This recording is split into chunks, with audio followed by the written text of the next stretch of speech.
Were any of these celebrities ultimately boyfriends?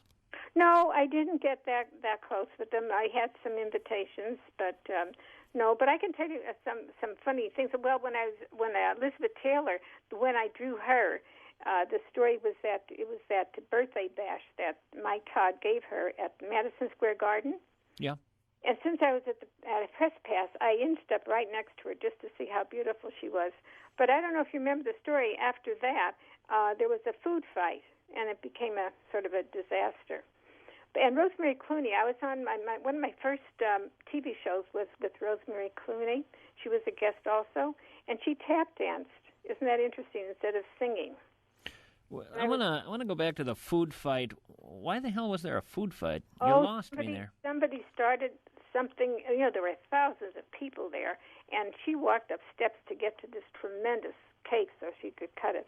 So in some corner there, somebody started some argument with food because there was loads of food around, free food, free drinks, and everything. He just gave this big party for her. And that just ended up where the policeman had to come in, and it was a disaster. Really? It sort of spoiled the whole thing, What the hell? Bunch of fourth graders. What was Sinatra like? Oh, I met him several times. He was in different moods when I met him. Sometimes he was very violent, happy with his entourage, and then the next time you see him, he was sad. I think that was the time when he was having this affair with Ava Gardner, and it wasn't going very well.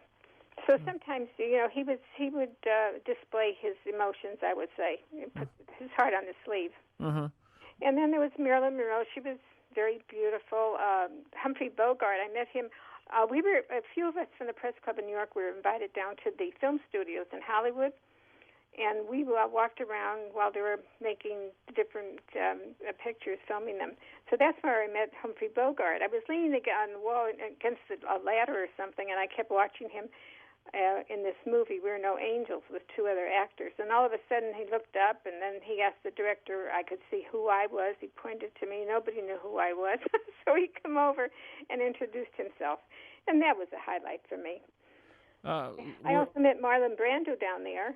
I accidentally, I walked through a door quite fast to get to see the setting for The Robe, which was a big, extravagant movie. And I knocked into him, and I bumped his nose. And he had a nose made up like a Roman nose, so he had to go and have his nose adjusted. That's how I met Marlon Brando. Well, was he kind to you, or after that a little moody himself? Yes, he just laughed about it. Mm-hmm.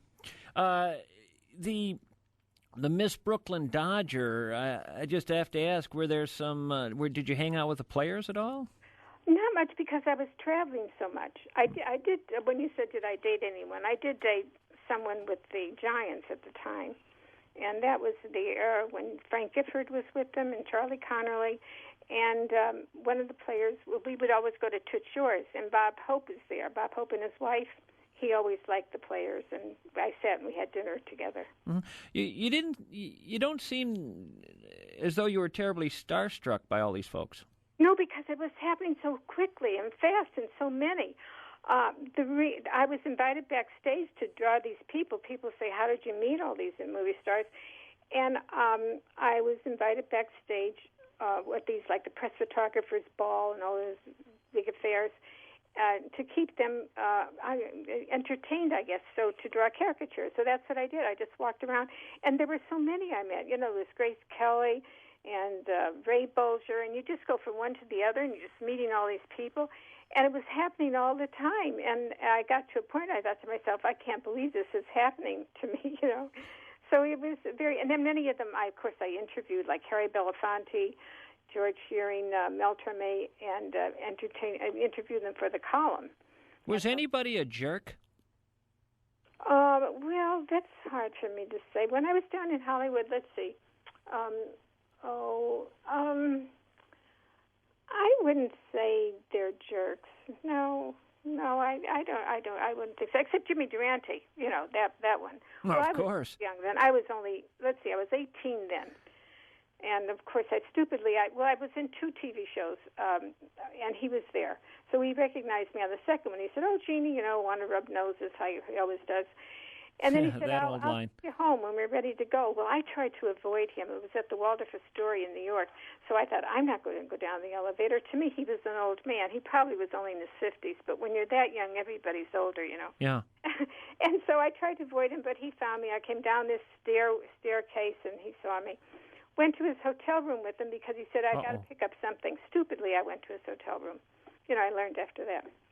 And what do they say when on Seinfeld's program, what Elaine said about somebody she dated? He took it out. Really? Okay, for your audience, yeah. And so anyway, I said to him, "Oh, Mr. Durante, I'm engaged. I have a boyfriend." Of course, I didn't even have a ring on. And he said, "Oh, don't worry, that's okay, honey." And then he took me home and said, "But I want you to be my guest at the Copacabana tonight where I'm performing." So anyway, I went. So Jimmy moves kind of fast. Yeah. Yeah. Well, Wow. They feel they're big stars, and you would love to be with them, but that's not always the case. Well. And of course, I was invited to Cuba, and that was a wonderful experience for me. I went because I thought it was a good place to, just a good time to be able to see Cuba. And I was invited down there to work 3 weeks to draw the guest as they enter. By the way, this would have been pre-Castro. This would have been the fun Cuba. Yes, in Veradero Beach, which is about 60 miles outside of Havana. What happened in the snowstorm?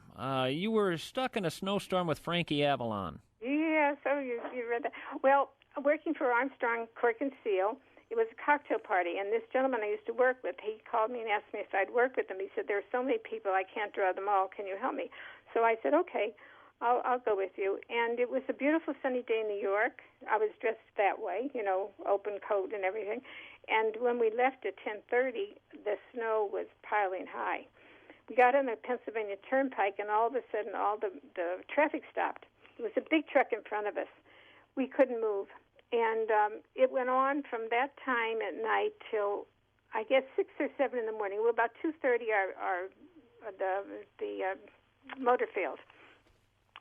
And so did the trucks. So there was no light, nothing. And we heard somebody going by the car, like walking by or something, and we called out.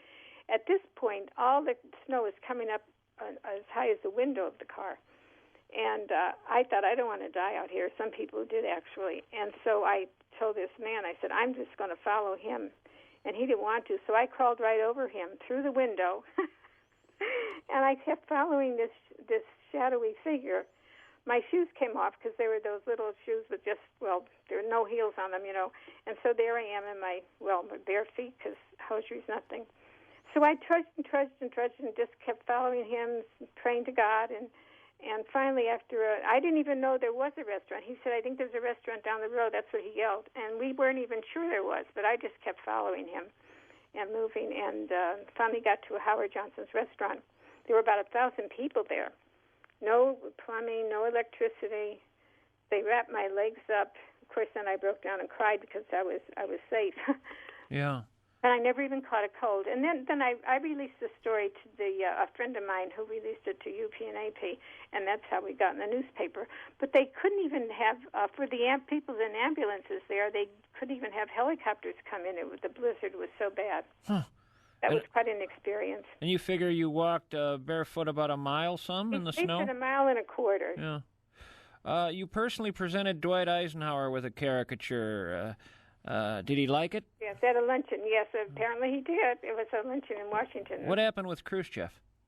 Well, he was at member of the Commodore Hotel in New York City. He was leaving at the time, and the press were around, and they asked me to draw him, so I drew him. But he just smiled. I don't know what he said. He didn't hit you with his shoe or anything. Oh, he didn't.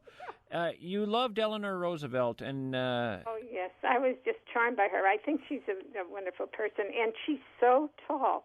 When I shook her hand, or she shook my hand, in either case we shook hands, she bent over as if she's like 6'7" or 10 or something. And she said, I said, Mrs. Roosevelt, I am so pleased to meet you. She said, "Oh, my dear, thank you."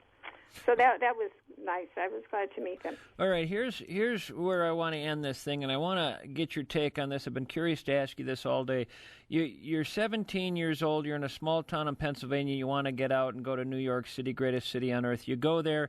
You make it in modeling. You end up doing something far more fascinating, something creative, and by doing that, you meet all the who's who of America over several years. I don't know if there's anybody you didn't meet. I mean, now we're up to Eisenhower and Khrushchev and Eleanor Roosevelt and all the actors and singers. And you're just having the time of your life and making an extraordinary living. I mean, you got paid very, very well for this. Mm-hmm.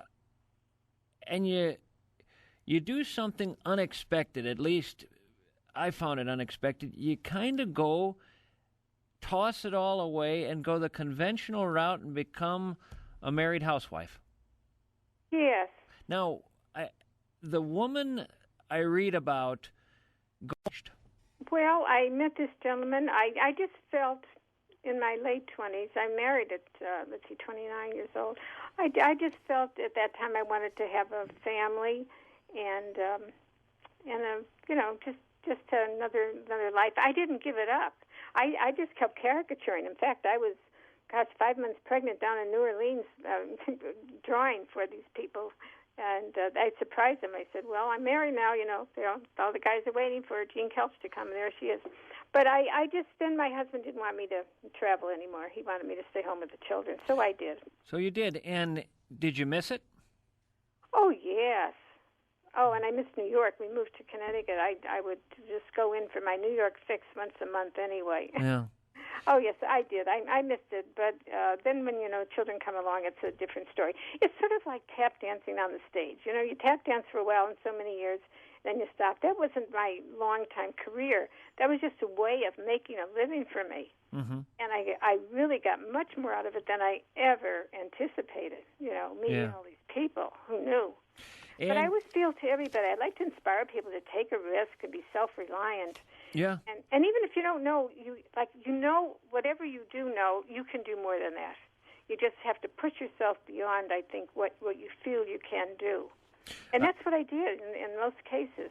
Jeanne eventually went on to write a book about her experiences stumbling to the stars. It's her first book, and you can learn more about it at her website, which is JeanneKoelsch.com. Jeanne is Jeanne.